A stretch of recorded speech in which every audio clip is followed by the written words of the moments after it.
우리 증산 천지대도 채널을 방문해 주시는 도생님 여러분 반갑습니다.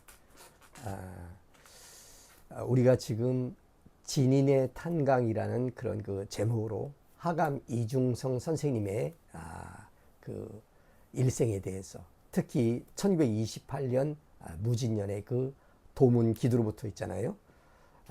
그 진사 성인출 오미낙당당 이러한 그 상인님의 말씀을 바탕으로 해서 하감 선생님의 그 신앙 내력, 또 그분의 신앙 정신, 과연 그분의 천지대도의 그 구도의 과정에서 어떠한 일들이 있었는가, 이것을 알아보고 있습니다.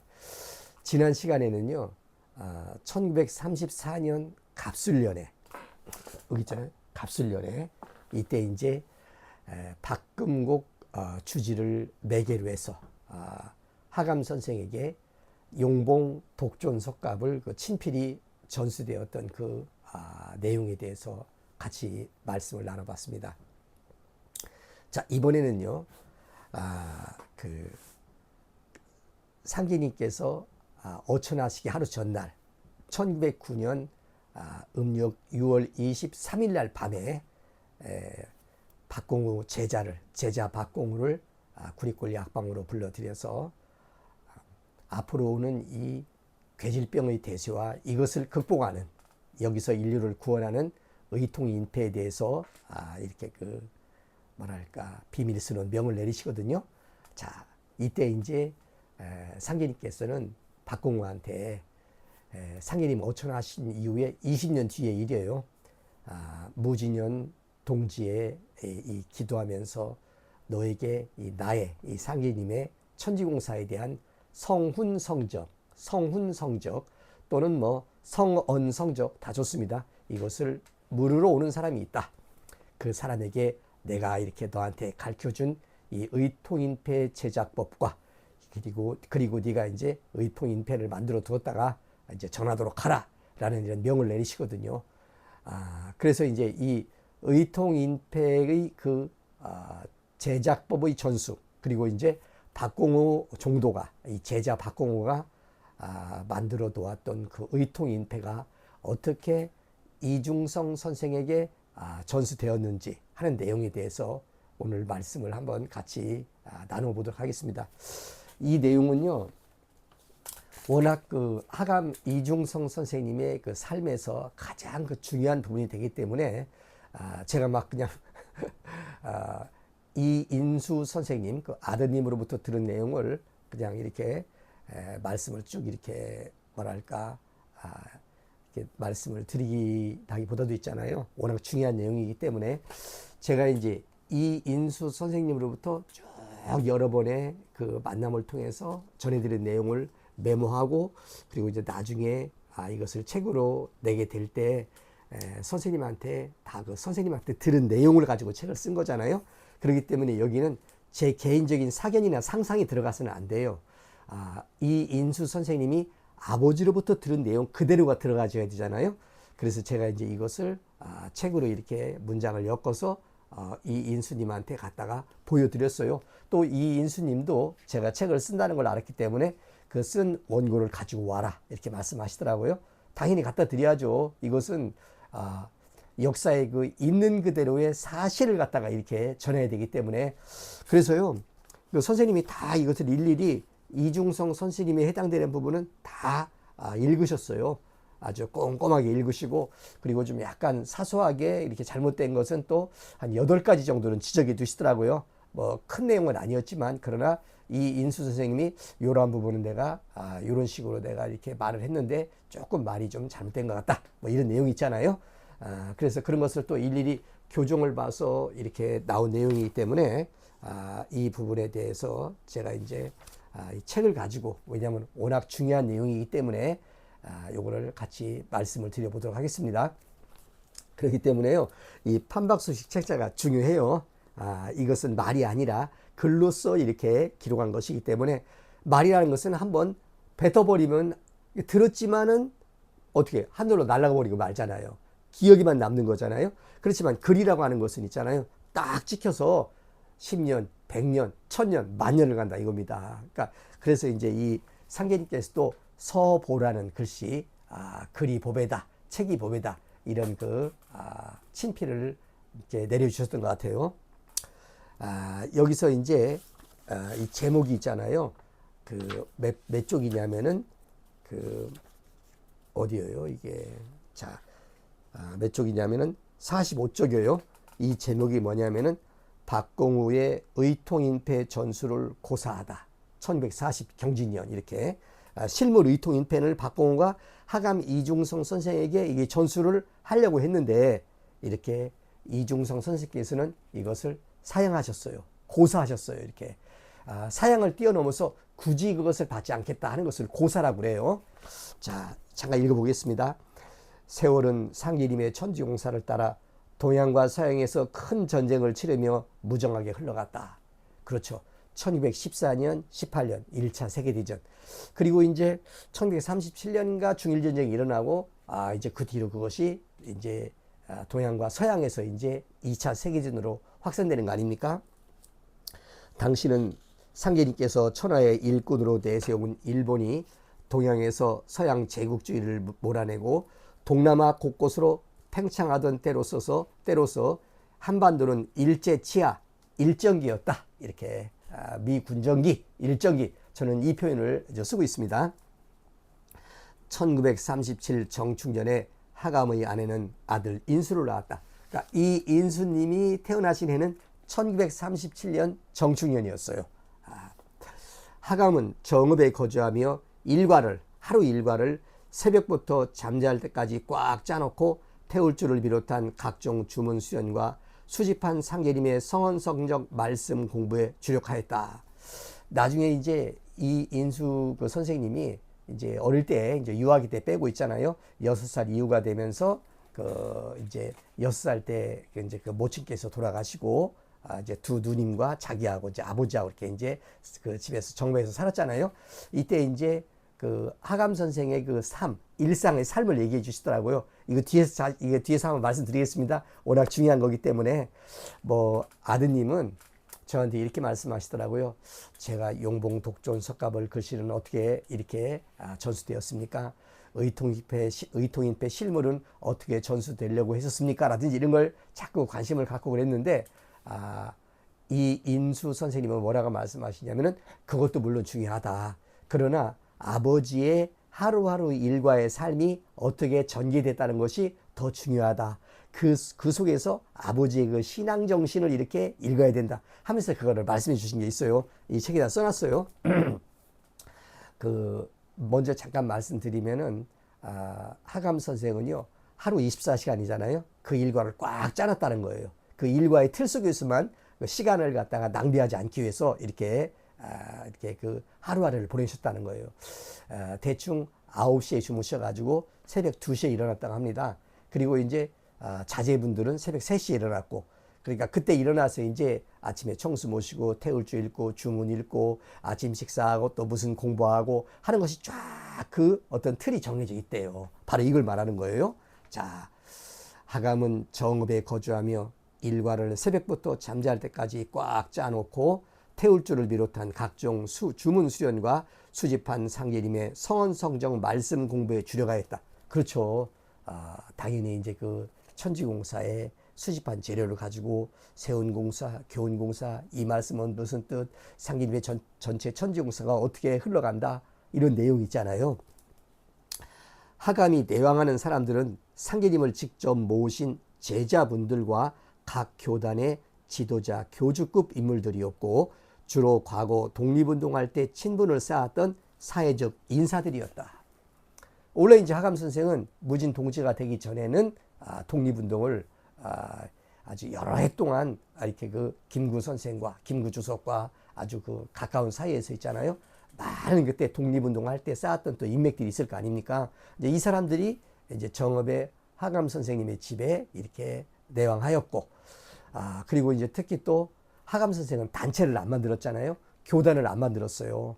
그러니까 그 당시 초장 봉기지대로 막 그렇게 뻗쳐나가던 여러 개 교단들의 교주급들 있지 않습니까?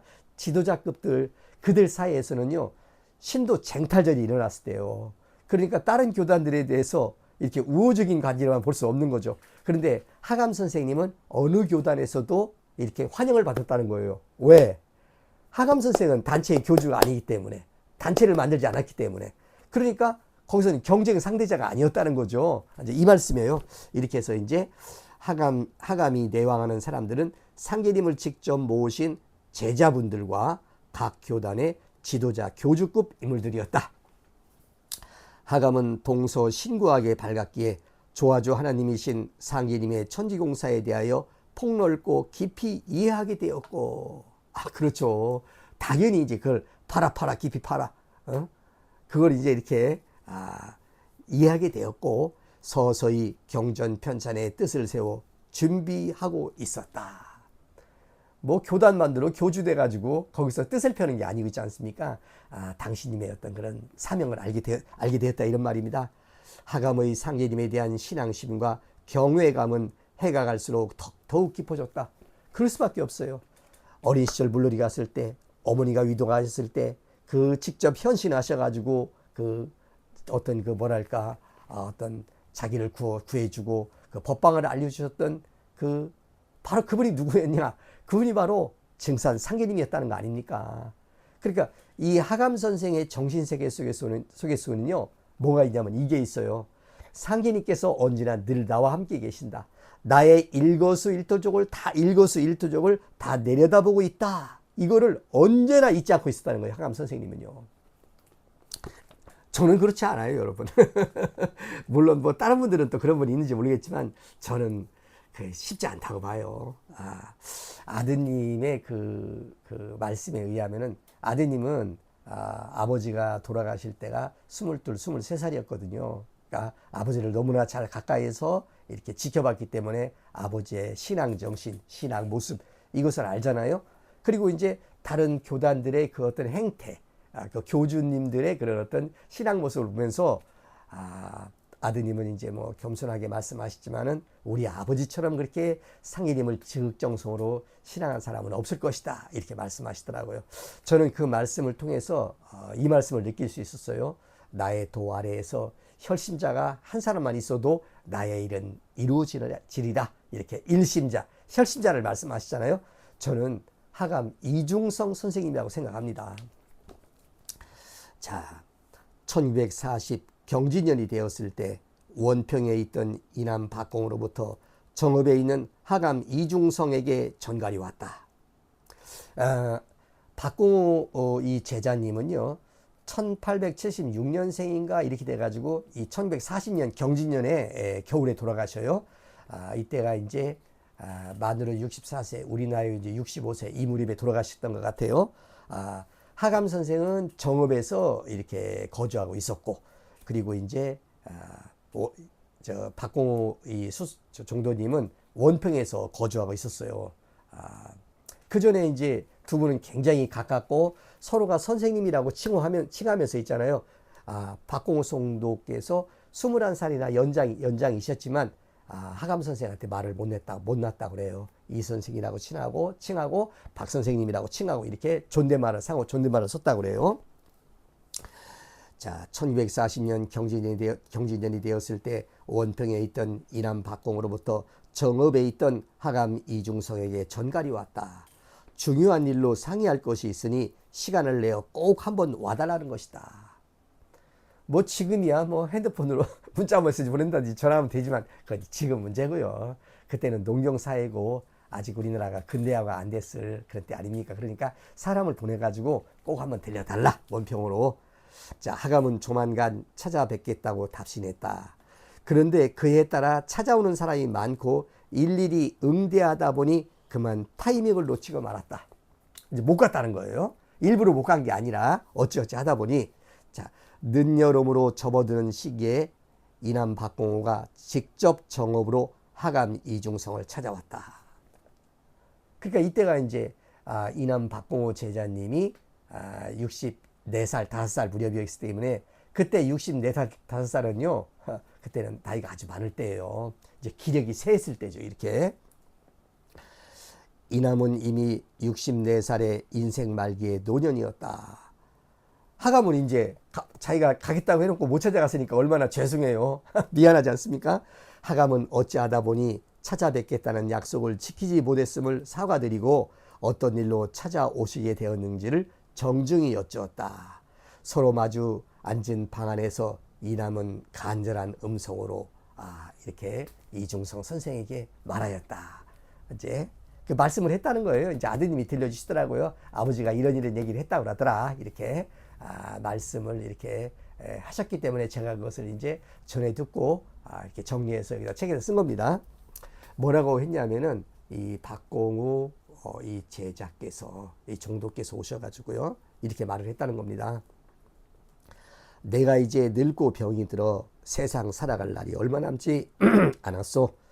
대선생께서 어천하시기 전날 밤, 그러니까 1209년 6월 23일 날 밤 나를 구리골 약방으로 불러들여서 장차 도래할 괴질병과 이를 극복하는 의통인패 만드는 법을 가르쳐 주시며 말씀하시기를 무진년 동지의 머리를 들며 나의 일을 묻는 자가 있을 것이니 너는 이것을 미리 만들어 두었다가 전하라 하셨기에 내가 평생을 두고 전할 사람을 찾았는데 아무래도 이 선생밖에 달리 전할 사람이 없으니 맡아주셔야 할 것 같소.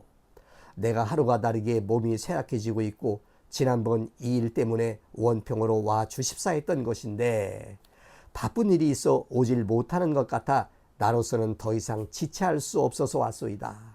이 선생께서는 조만간 원평으로 와서 내가 만들어 보관하고 있던 의통인패를 받아서 모셔가기를 바라오. 저는 맨 처음에 이제 그 초기에 이 인수 선생님 말씀을 이렇게 경청해서 들을 때는 있잖아요. 왔을 때 그 박공우 그 제자께서 의통인패 만들었던 걸 갖고 온 줄 알았어요. 그게 아니라는 거예요. 그때는 이제 이렇게 빈몸으로 오셨고 내가 원평에다가 만들어서 잘 보관하고 있으니 이중성 선생께서 와서 이렇게 모셔가라 이렇게 말을 했다는 거예요.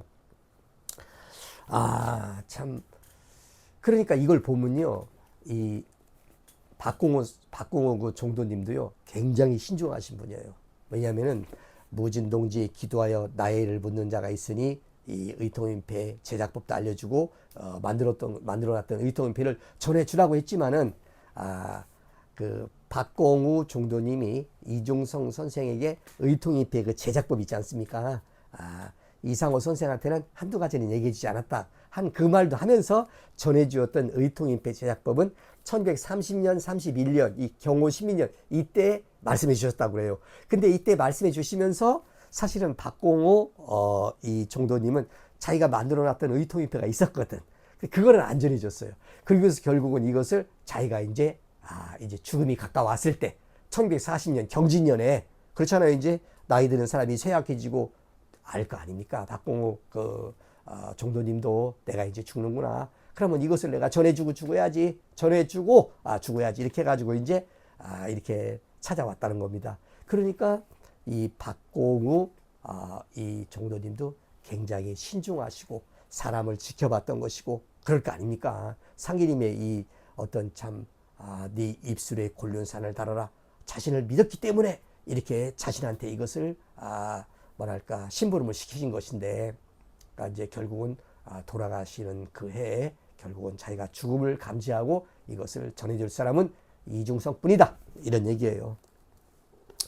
하감은 이미 상계님께서 어천 전날 밤 박공우를 약방으로 불러들여 장차 도래할 괴질병의 대세와 의통인패 제작하는 법을 일러주신 내용 등을 들어서 알고 있었다. 그렇죠. 그런데 이제 이남 박공우가 죽음이 가까워지자 그날의 일을 다시 말하며 자신이 만들어 놓았던 의통인패를 자신에게 이중성에게 전수하겠다는 천만 뜻밖의 일을 말하는 것이다. 그런데 하감은 잠시 생각하고는 이남의 간곡한 기대와는 달리 완곡한 거절의 대답을 하였다. 마치 뭐와 똑같아요? 1934 갑술년에 박근국 주지가 용봉 독전 석갑을 그 친필을 이렇게 전해줄 때도 맨 처음에는 사양하잖아요. 안 받잖아요. 야, 이제 이거 보면요. 참 좀 읽어보겠습니다. 이렇게 대답했다는 거예요. 하감 선생은 그 박공우 종도님한테 선생님, 말씀을 들으니 선생님께서 정부로 저를 찾아오신 뜻을 잘 알겠습니다. 그런데 다른 것도 아니고 이토록 중요한 의통인폐이니 죄송한 말씀이지만 저는 감히 이것을 받을 수 없습니다. 저는 제가 받을 당사자가 아니라고 생각합니다. 이렇게 말씀드렸다는 거예요. 이토록 중요한 의통인폐이니 그때 제가 그것을 처음 말씀하시는 그 이인수 선생님의 그 음성이 지금도 들려와요. 이토록 중요한 의통인폐이니 죄송한 말씀이지만 저는 감히 이것을 받을 수 없습니다. 저는 받을 당사자가 아니라고 생각합니다.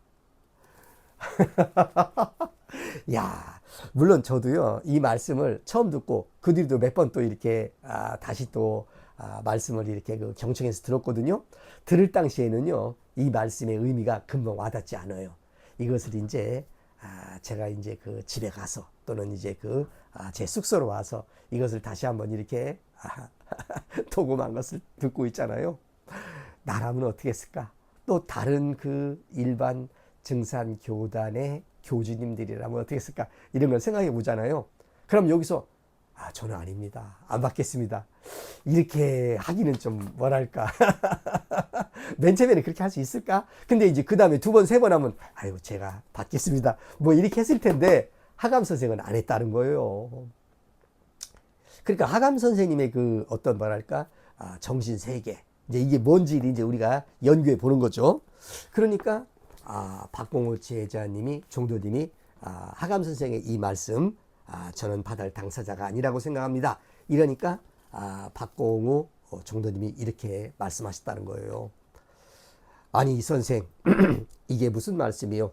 내가 대선생께서 어천하시기 전날 밤 내린 가르침을 받고 가슴속 깊이 간직하며 오랜 세월을 기다리다가 지내다가 드디어 무진년 봄이 되자 1928년 봄이 되자 원평에서 귀가하며 드디어 인패를 만들었소.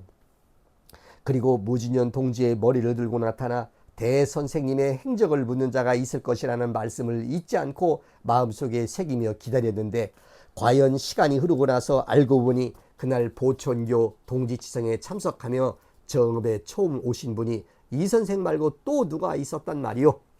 기사년 봄에 차경석이 많은 신도들을 모아놓고 대선생님을 배신하고 배척하는 말을 할 때 젊은 이 선생이 당당히 일어나 역적놈이라고 꾸짖고 신앙을 지키고자 했던 것을 알만한 사람은 다 알고 있소이다. 그 뒤로 이 선생이 대선생님을 모신 제자들을 일일이 찾아가서 천지공사의 내용을 물었고 드디어 나에게도 와서 물었을 때 나는 너무도 기뻤소. 대선생님의 말씀이 너무도 딱 맞아 떨어졌기 때문이요. 그 뒤로 나는 이 선생을 아끼고 존경하며 모든 걸 증언해 주었던 것이요. 이 선생, 나는 이제 세상 떠날 날이 얼마 남지 않았어.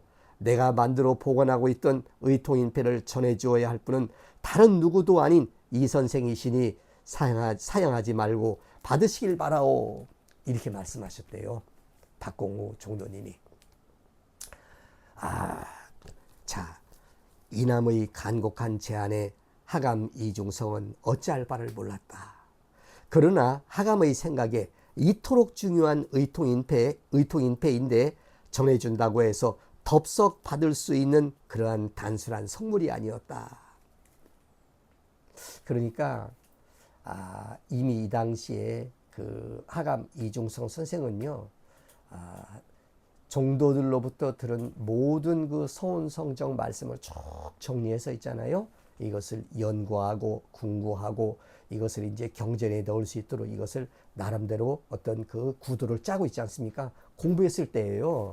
그렇기 때문에 상인님의 천지공사가 어떻게 시작돼서 어떻게 마감했다. 이 시종과 이 본말을 알고 여기서 결국 인류가 이 천하 개병의 이 상태에서 결국은 천지의 호역신장이 내려와서 이 춘생 추살 결국은 선악심판 생사 판단을 할 때 의통인패로 살인다 다 알았잖아요. 근데 이제 그것을 하는 그 의통인패를 갖다가 자기한테 전수해 주겠다고 했을 때 이것을 글쎄 이제 받지 않으려고 했다는 거예요. 자, 그리하여 난감해하며 잠시 생각하다가 다음과 같이 말하였다. 선생님, 간곡하신 뜻은 잘 알겠습니다. 그렇다면 저에게 상기님께 기도하여 응답받을 시간을 주셨으면 합니다. 저에게 제가 20일간 청수를 모시고 기도를 드려보겠습니다. 제가 받을 것이라면 반드시 상계님으로부터 어떻게든 응답이 있을 것입니다. 계시가 있으면 흔쾌히 받겠습니다. 야, 왜? 하감 이중성 선생은요, 상계님께서, 대선생님께서 바로 언제든지 나를 내려다보고 계신다. 내 마음과 내 일거수일투족을 이렇게 보고 계신다. 그러니까 속일 수가 없는 거예요. 사람은요, 자신을 속이는 존재예요. 원래가. 남을 속이는 건 말할 것도 없고. 그런데 이중성 선생님은요, 속이지 않는 거예요. 그렇죠. 상인님을 언제든지 나를 내려다보고 있다. 그래서 아드님의 증언에 의하면은 아버지는 어떤 먹거리를 구하잖아요. 그러면 그것을 갖다가 반드시 신단 위에 올려놓고 거기다가 읍배를 드리고 기도하고 그리고 먹었다는 거예요. 그러니까 자식들이 보기에는 속 터졌다는 거예요. 그리고 아드님은 증언하더라고요. 아버지가 어떤 행사를 하면서 어떤 행사에 필요한 어떤 그런 자금을 이렇게 확보해서 어떤 행사를 하잖아요. 그리고서는 그 돈의 일부라도 가지고 와서 살림에 보태 쓰지 않았다는 거예요. 그것을 거기에 다 써버리고 또 들어와서는 쉽게 말하면 쫄쫄 굶었다는 거예요. 자식들한테는 누더기를 입혔다는 거예요. 그러니까 그 말씀도 하시더라고요. 그러니까 얼마나 아드님은 말씀하시더라고요. 우리 아버지가 이 상기님 신앙에서 말이야, 반드시 내가 이 신앙을 갖다가 내가 이게 옳게 하겠다. 그러니까 아버지가 아들이 그러더라고요. 우리 아버지의 배짱이라는 것은, 배짱이라는 말을 쓰더라고요. 그건 보통 배짱이 아니다. 그렇잖아요. 이런 말씀도 하셨어요. 자, 이렇게 이제 이중성 선생은 상기님을 의식했습니다. 언제나 나와 함께하고 있다. 나를 보고 있다. 내 마음을 보고 있다. 이렇게. 이분은 상기님 신앙을 독립운동하는 그런 결사대의 죽음을 초월했던 그런 정신 이상으로 상기님을 지금 신앙하고 있는 겁니다. 하루의 일과를 꽉 짜놓고 있지 않습니까? 태울주를 읽고 서전서문을 50만독을 하고 있잖아요. 서전서문 50만독이라는 게 단순히 그게 뭐야? 50만독 했어? 이게 아니고요. 서전서문을 한번 빨리 읽을 때도 그 시간이라는 게 있어요. 얼마의 시간이 걸린다. 그러면 하루 24시간을 그 시간에 대입해 보면 있잖아요. 50만독 읽으려면요. 그것이 1, 2년에 읽어지는 게 아니에요. 그거만 읽는다고 했을 때도 장장 5년이 걸렸다는 거예요. 그러니까 이분은 상계님 신앙에 목숨을 걸은 거예요. 진실한 신앙의 어떤 그런 신앙에 내가 그 길을 가야 되겠다. 저는 그렇게 봅니다. 아드님도 감탄을 해요. 아버지에 대해서. 아버지의 신앙을 바꾸던 자기가. 그냥 한편으로는 아버지에 대해서 조금 원망하는 것도 있어요. 왜? 아드님은 그러시더라고요. 이거 아버지야. 어렸을 때 사하삼경을 통하고 말이지. 6개국어를 하고 말이지. 응? 그리고 또 상인님도 뵙지 않았냐? 상인님이 현실했지 않냐? 그러나 우리 자식들은 사하삼경을 공부시켰냐? 학교를 보냈냐? 우리가 상인회를 맞냐? 뭐 그렇잖아요. 그런데 이제 그렇다니까 아버지의 그것에 대해서 특히 이제 아버지가 학교를 안 보냈거든요. 하감 선생께서 자제들을 갖다가 학교를 보내지 말라 이런 성언이 있잖아요. 이렇게 말씀이 있잖아요. 그러니까 아버지가 돌아가시고 난 다음에 두 따님이 이제 시집을 갔지만 그 23살의 건장한 청년 이 인수 선생은요, 이제 사회에 나가서 이 사회를 개척하면서 살아야 돼요. 그런데 학교를 안 다녔어요. 배운 것은 아버지로부터 한문 좀 배운 것밖에 없어요. 상기님 성언성적 태울주 읽은 것밖에 없어요.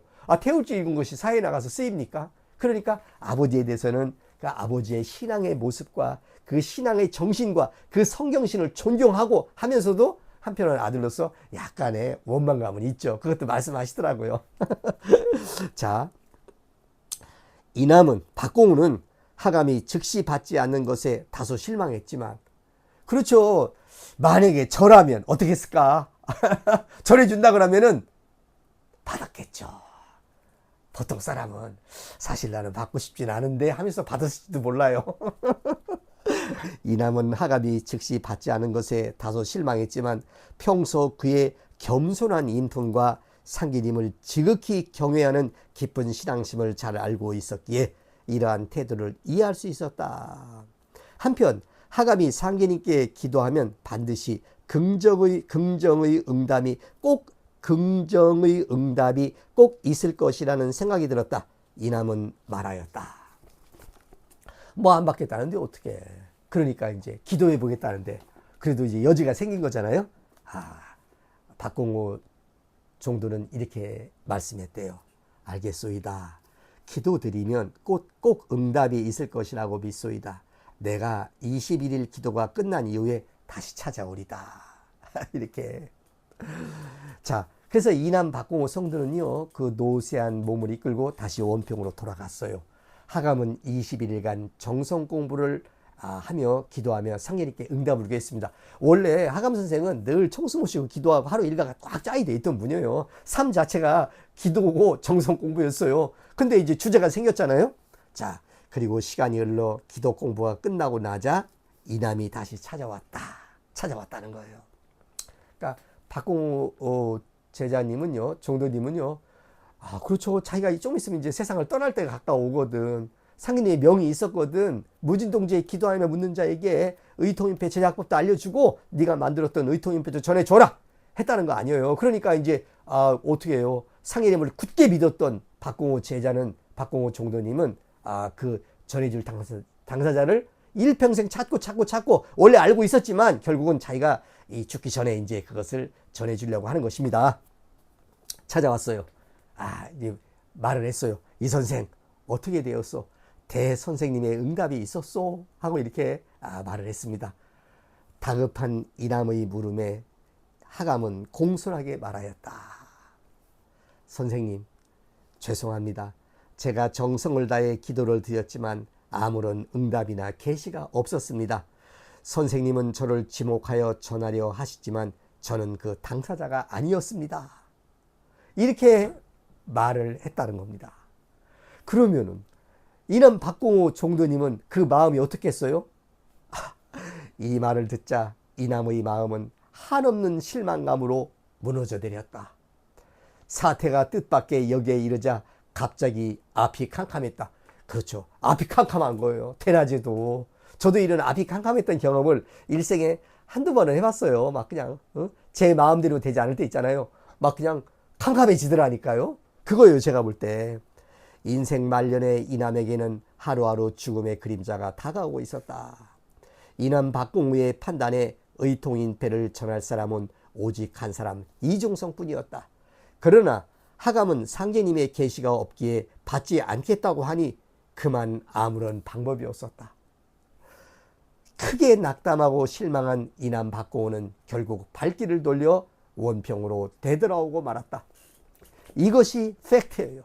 역사에 있었던 사실입니다. 우리가 알고 싶은 것은 뭡니까? 팩트를 알고 싶은 겁니다. 이남 박공우 종도가 만들었던 그 의통인패 실물이 그 누구에게 전수된 것이 아니라 결국은 이 신중했던 이 박공우 이 종도는 하감 이중성 선생한테 전해주고 자기는 이제 세상을 뜨려고 했죠. 그런데 이것이 이러한 과정에서 안 됐던 겁니다. 그런데 이것이 이제 1940년 경진년, 그러니까 해방되기 전 5년 전 얘기죠. 그때 이제 결국은 일제는 이제 결국은 이제 그 대동아 전쟁에서 태평양 전쟁으로 1941년인가요? 그쪽으로 전환하면서 이 세계가 2차 세계대전에 막 그 거센 폭풍우 속으로 들어갈 때 그때 이제 일제 말입이었고 있잖아요. 그때 이제 일제는 그 민족 종교를 갖다가 극심하게 탄압할 때예요. 그때 걸려들면 그냥 고문받아서 사람 타면 죽을 때입니다. 많은 그 상계님의 그 일꾼들, 실향인들이 그때 고문받아서 죽었었어요. 그러니까 이제 이남 박공우 이 종도님은 그래도 뜻을 저버릴 수가 없었어요. 자기가 원평으로 갔지만 또 사람을 보내가지고요. 내가 떠날 날이 얼마 안 남았으니 꼭 받으시길 바랍니다. 이렇게 계속해서 사람을 보내왔대요. 그런데 하감 선생은 받겠습니까? 상계님이 지켜보고 있는데 상계님의 계시가 없잖아요. 네가 받아라. 뭔가 사인이 있어야 되는데 없으니까 안 받는 거죠. 그런데 이후로도 이남은 사람을 보내놔서 계속해서 의통인패 전수의 뜻을 밝히며 받기를 권유하였다.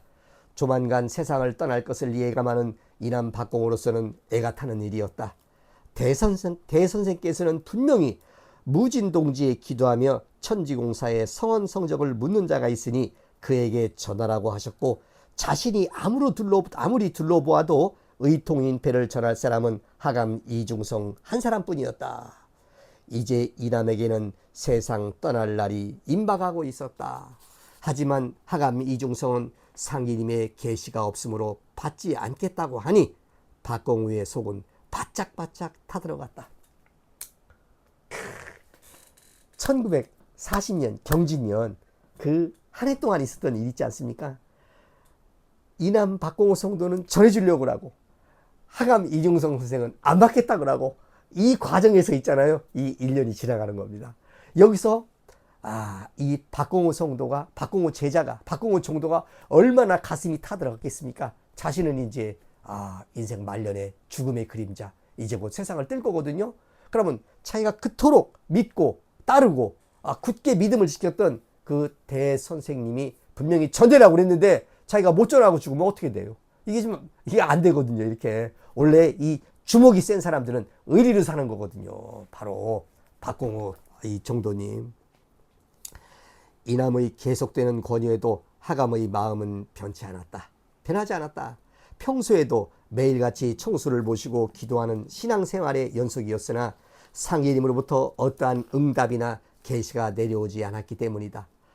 하감으로서는 지난 1930년 경호년부터 벌써 10년이 되도록 이남 박공우와 깊은 신뢰 속에 인간관계를 맺어왔지만, 그렇죠. 그러니까 1934년 34년 갑술년에 거기서 그 수항암에서 진법주 수련 도통 공부를 같이 했던 거 아닙니까? 그때 두 분이 주최했던 거예요. 아주 두 분은 그렇게 가까웠대요. 그렇게 아드님의 그 증언에 의하면은 아버지를 가장 그 아끼고 사랑하고 했던 그 제자가 김영렬 수석 종도님과 그리고 이제 이 박공우 종도님이었대요. 아버지가 그렇게 말을 했대요. 자, 하감으로서는 지난 경호년부터 벌써 10년이 되도록 박공우와 깊은 신뢰 속에 인간관계를 맺어왔지만 의통인패는 결코 사적인 정분이나 개인 욕심에 이끌려 받을 수 있는 성물이 아니었다. 개인 욕심. 이게 다른 교주님은 받았을 거예요.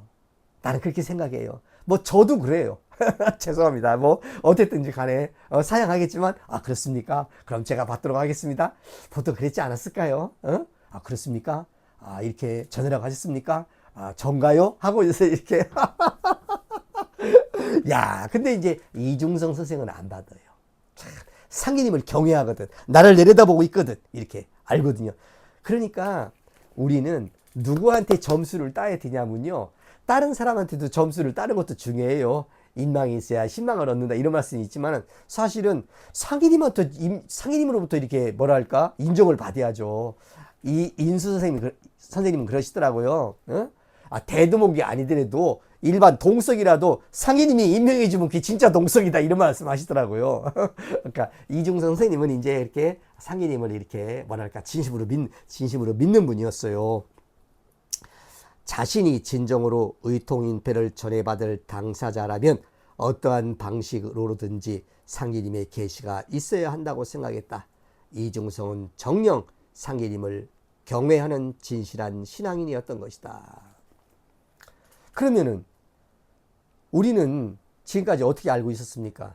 그 의통인패 실물이 이중성 선생이 아니라 바로 청음 이상호 선생한테 전수되었다, 이렇게 알고 있었잖아요. 저도 그렇게 알고 있었죠. 이 인수 선생님을 만나뵙기 전에는 천지개비경을 맨 처음에 읽어봤을 때도 저는 그 생각을 못했어요.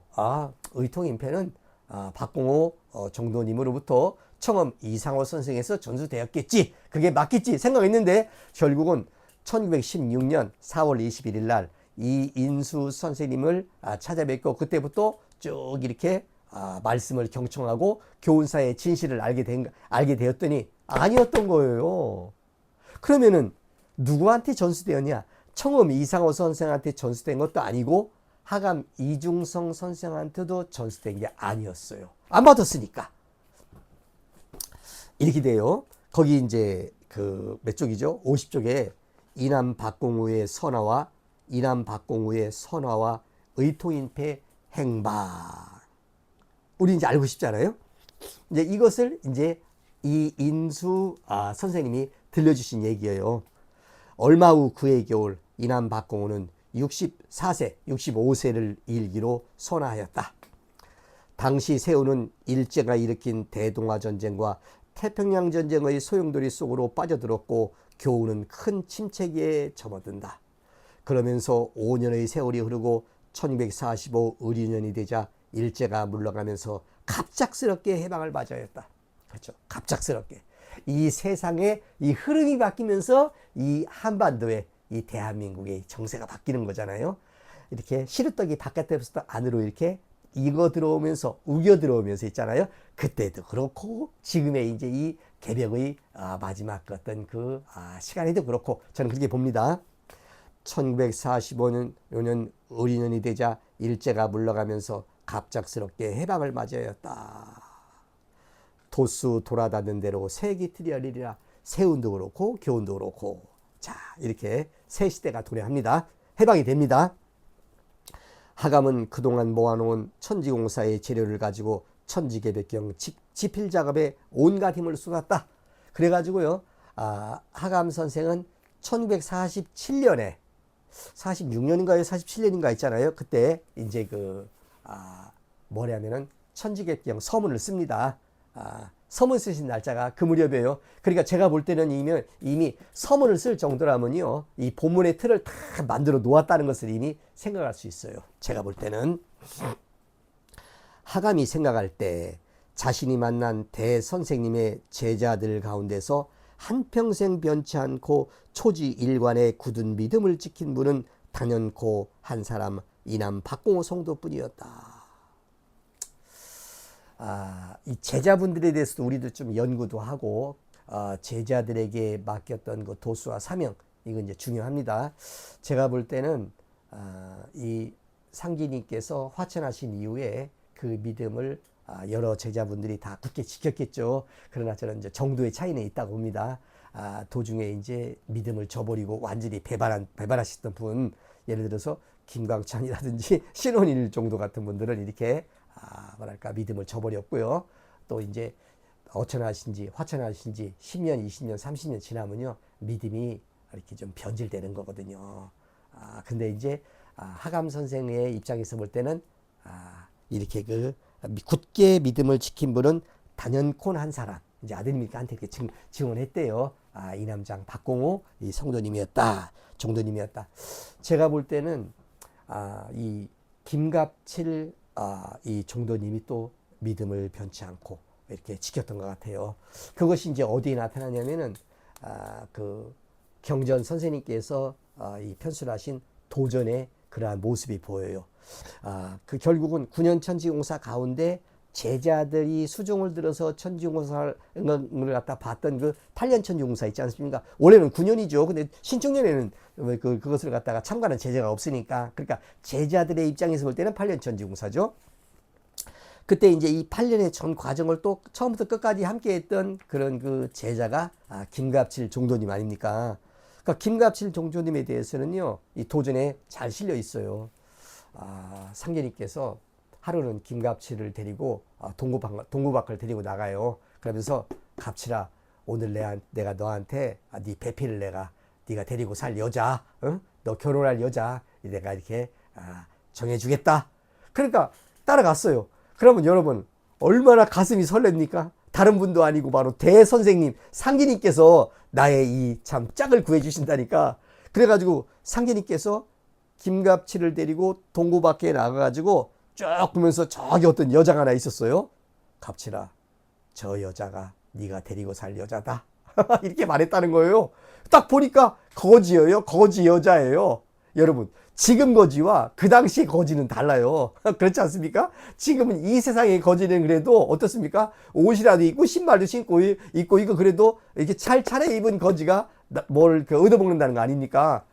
그 당시 일정기 시대 때 그 농경사의 거지는 행색이 어떻겠습니까? 기구절창하지. 그런데 대선생님께서 그 거지를 이렇게 지적하시면서 지시하시면서 있지 않습니까? 저게 네가 데리고 살 네 배필이야. 그러면 거기서 어떻게 했어요? 아니 이럴 수가 있나? 저 거지를 데리고 살라고? 저 거지가 내 마누라감이라고? 내 배필이라고? 어려워요, 여러분.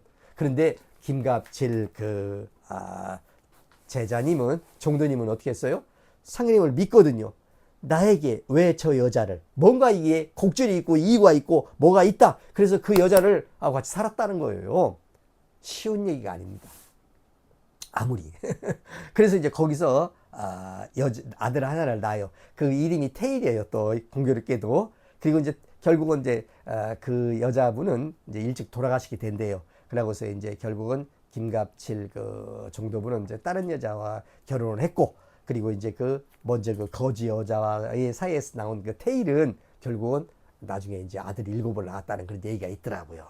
그러니까 제가 볼 때는, 그리고 이제 김갑칠 그 종도님은 다른 제자분들은 그래도 다 하나의 교문을 열잖아요. 이렇게요. 뭐 안내성의 증산대도교, 이지복의 재화교, 또 우리 박공호 이 종도님도, 또 문고신 종도님도, 김영렬 성도님의 미륵불교, 다 이렇게 제자분들이 교문을 열어가지고 그 시대를 이렇게 살아갈 때 김갑칠 제자님은 상인님 말씀을 굳게 믿고, 내가 뭐가 돼? 내가 교단을 만들어. 그래서 평생 교단을 안 만들고 사셨다는 거예요.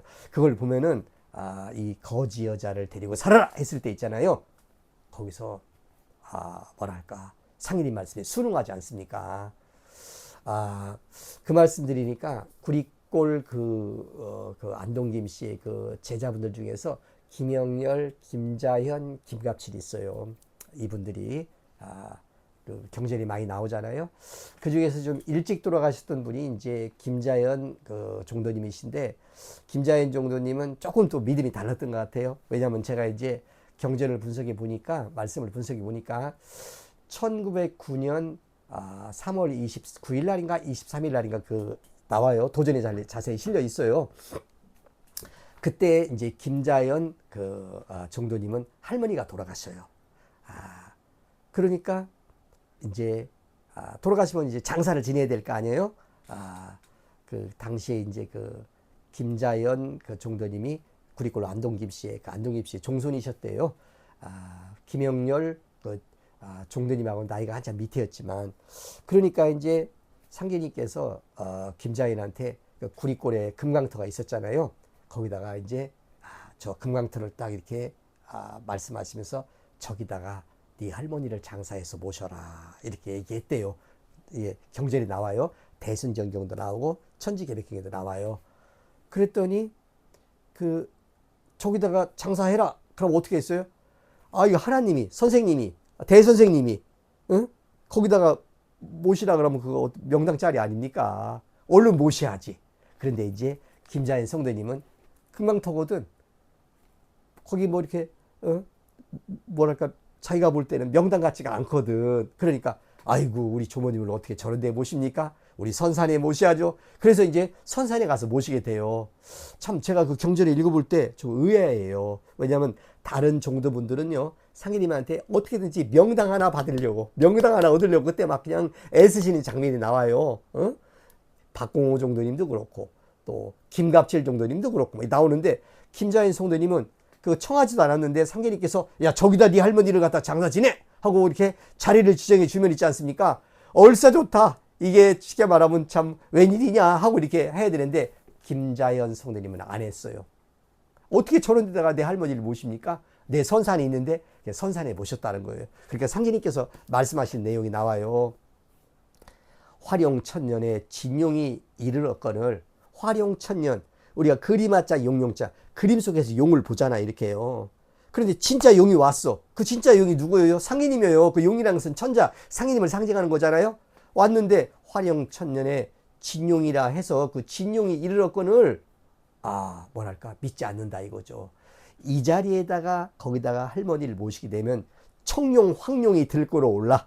그러니까 대단한 자리라는 거죠. 이렇게 막 그냥 자손이 번창하고 말이지. 그런데 믿었다라는 말씀이 나온단 말이에요. 그러니까 거기서 보면은 나는 뭐 김자현 그 종도님을 내가 뭐 폄훼하거나 뭐 이렇게 하려는 의도는 없어요. 근데 거기서 보면서 이제 그 종도님들의 어떤 신앙심 이런 것이 좀 이렇게 좀 비교가 되지 않습니까? 김갑진한테는 야, 저 거지 여자 말이지 네 배필이니까 데리고 살아. 그럴 때 예, 알겠습니다. 마음은 좀 찝찝했겠지만 어떻게 순종하고 뭔가 뜻이 있겠지.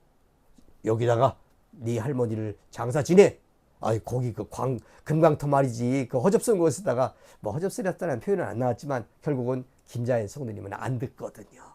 그래가지고 이제 그런 걸 보면서 이 제자분들의 신앙심과 상계님을 모셨던 그 마음이 그 인식했던 것이 좀 달랐다라는 것을 알 수 있고요. 결국은 상계님께서 가장 믿었던 제자는 이남 박공호였다. 그렇잖아요. 나하고 친구로 지내자. 박공호를 만났을 때 이제 비로소 통정실이 나온다. 이런 말씀하고 있지 않습니까? 결국 가장 중요한 의통인패에 대한 것은 박공호 종도한테 전하시지 않습니까? 자, 이런 말씀도 한번 중간에 한번 말씀을 끼워 넣어 보고요. 이제 얼마 후 이제 그해 겨울에 이제 결국은 1240년 겨울에 이제 박공호 종도는 선화합니다. 그래서 이제 그 이남이 별세한 후 해가 갈수록 하감의 마음에 누구보다도 이남 박공호에 대한 그리움이 컸다. 그렇죠. 그렇죠. 가장 믿고 의지하고 서로 교제했고 했던 그 나이는 비록 20살 차이가 났지만 박공호에 대한 그리움이 컸다. 살아생전 이남도 하감을 깊이 아끼며 존경하였고 두루 만나 많은 대화를 나누고 교제하며 깊은 신뢰의 인간관계를 맺었다. 하감은 일제가 물러가고 새로운 세상이 되자 이남의 가족을 찾아보게 된다. 그때는 일제 말이야. 일제 시대. 지금과 같은 이런 문명 시대가 아니에요. 그때는 다 초가집이에요, 여러분. 그때는 도로도 없었고 있지 않습니까? 그때 이제 일제가 들어와서 비로소 철도 놓고 신장로라고 놓고 있지 않습니까? 이럴 때예요. 일반 대한민국 이 쉽게 말하면 조선 천지는 있잖아요. 아주 참 최극빈 극국에 속했어요. 아주 못 사는 나라. 그때 일본은 최광대국, 미국과 전쟁을 벌이고 그때 이미 뭐랄까 항공모함 같은 걸 만들고 있지 않습니까? 이럴 때거든요. 자, 하감은 일제가 물러가고 새로운 세상이 되자 이남의 가족을 찾아보게 된다. 이남 박공호에게는 아들이 셋이 있는데 이름이 1도, 2도, 3도다. 박일도, 박이도, 박삼도. 혼란한 그 시절에 다들 어렵게 생존해 있었는데 삼도 씨가 이발소에서 이발사를 하고 있었다. 그러니까 하감 이중성과 이남 박공호는 서로 10년 동안 아주 친분이 있었고 결국은 뭡니까? 서로의 자식들과 사는 곳과 부인과 다 알고 있었어요. 박공호 성도의 아들 1도, 2도, 3도를 알고 있는 거죠, 당연히. 자, 이 박삼도 씨가 뭐냐면은 이발소에서 이발사를 하고 있었다는 거예요. 키는 아버지보다 작았지만 호쾌한 기질을 닮아 힘이 세고 정의로운 의협남아였다. 그런데 당시 사회 상황이 어려울 때여서 학교를 다니지 못해서 일자무식이었다. 이제 당시 이런 분들이 많이 있었죠.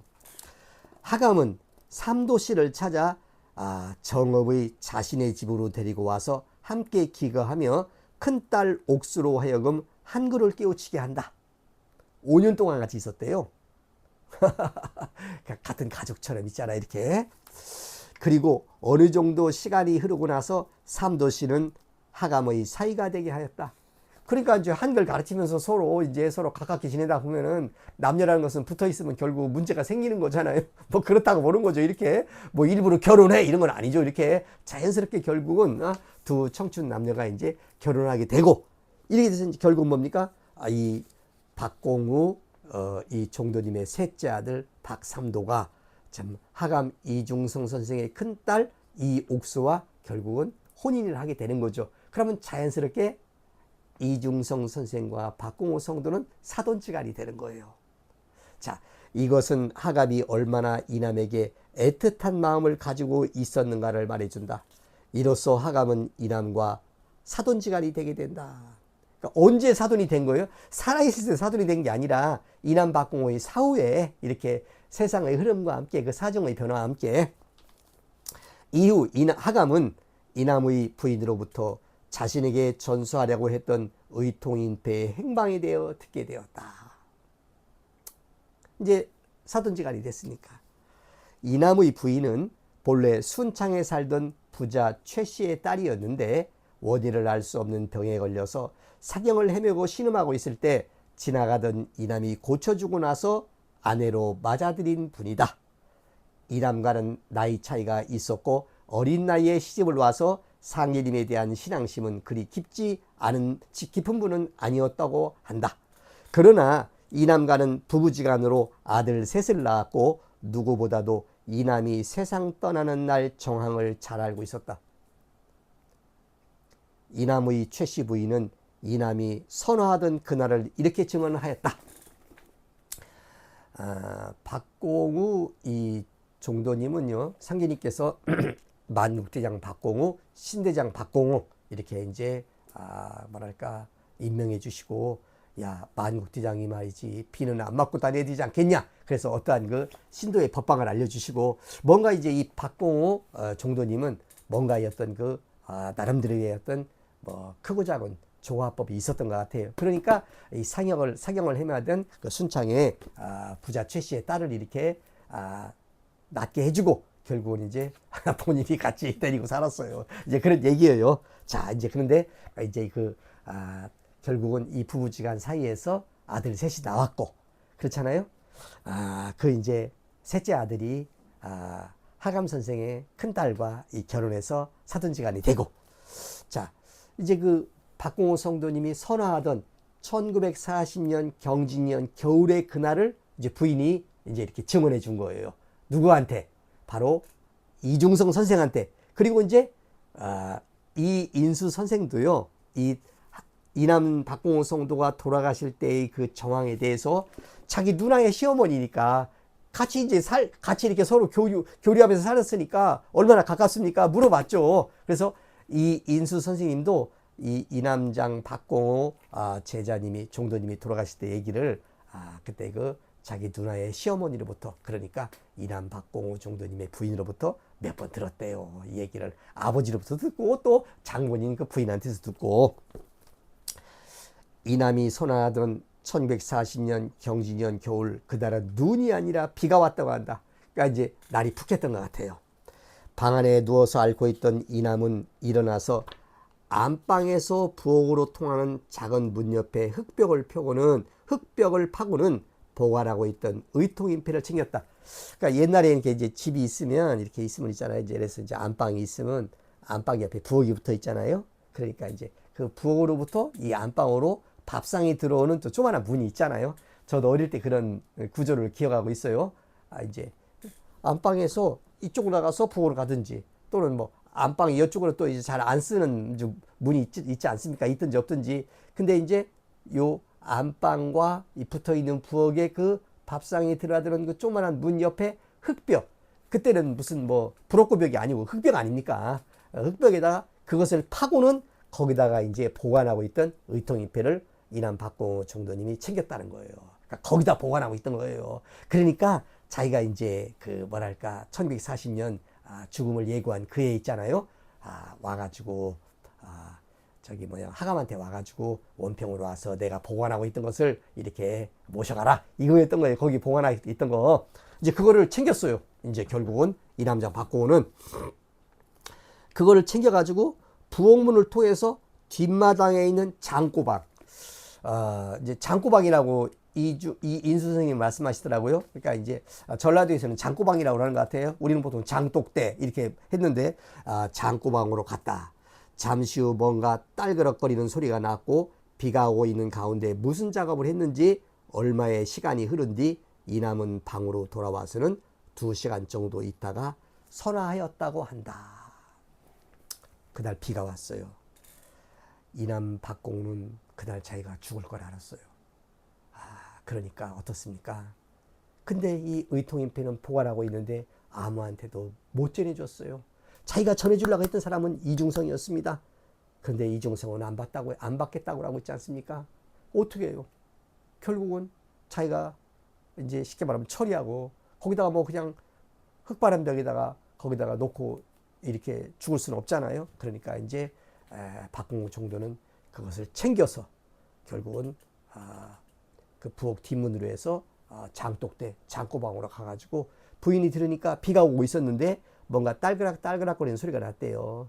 그러니까 제가 생각할 때는 그러니까 이제 그 큰 항아리가 있고 뭐 작은 뭐 항아리가 있을 거 아닙니까? 그 항아리 중에 하나를 비워가지고는 거기다 넣었던 것 같아요. 이제 부인이 그렇게 증언을 했고 그것을 들은 이중성 선생도 그렇게 생각을 했대요. 그래가지고는 그 집 주변 어딘가에 이제 이렇게 묻은 것 같아요. 처리한 거죠. 뭐 지금은 뭐 그걸 갖다가 이제 비닐봉지에 싸가지고 있지 않습니까? 꼭 묶어가지고 했다면 보관이 될 수 있을지도 몰라요. 근데 그때 비닐이 없었지 않습니까? 그때 그러니까 이제 그렇게 그날 죽음을 예견한 이남은 자신이 만든 의통인패를 비가 오고 있었기에 조그만 항아리에 넣어서 집 주변 가까이 어딘가에 묻은 것으로 보인다.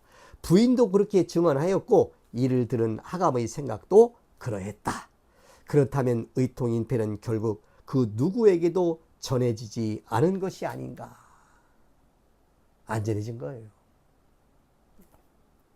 하감의 아들인 이인수님은 이 얘기를 아버지뿐만 아니라 이남의 최씨 부인 그러니까 큰 누나 이옥수의 시어머니로부터도 직접 여러 번 들었다고 했다. 이게 역사의 팩트입니다, 여러분. 저는 2016년 4월 21일 날 그때 이제 첫날 방문했을 때 이 얘기를 제가 들었어요. 처음에 들었어요. 그때 뭐랄까 그것을 전해 듣고 있잖아요. 어떤 충격이 왔어요. 그러나 이것이 잘 이해가 안 갔어요. 아니 이게 뭐야? 아니 분명히 상제님께서는 1909년 6월 23일 날 돌아가시기 하루 전날 박공호를 불러들여서 무진동지에 기도하여 묻는 자에게 의통인패를 만들어서 전해라. 의통인패 제작법을 전해라 했는데 그러면 전해줬어야 되는 거 아니에요? 안 전해줬다니 이게 말이 돼요? 이게 뭐 이렇게 이해가 안 가더라고 이렇게요. 그래서 결국 제가 처음에 이렇게 그 소식을 이렇게 팩트를 전해 듣고요. 그 다음에 이제 그때가 4월 21일 날, 그 다음에 5월 6일인가 그때 이제 우리 증산 참신항 우리 동지들과 함께 또 2차 방문을 했고요. 그리고서 이제 그 뒤로 제가 3차, 4차, 5차 방문을 하게 돼요. 혼자서 그때. 왜? 이해가 안 되니까. 그래가지고 분명히 내가 그때 알고 있었던 그런 어떤 뭐랄까 통념으로서는 있잖아요. 분명히 제가 책을 읽었었거든요. 뭐냐면은 이 대순 철학을 읽었었고요. 여기 나와 있는 내용.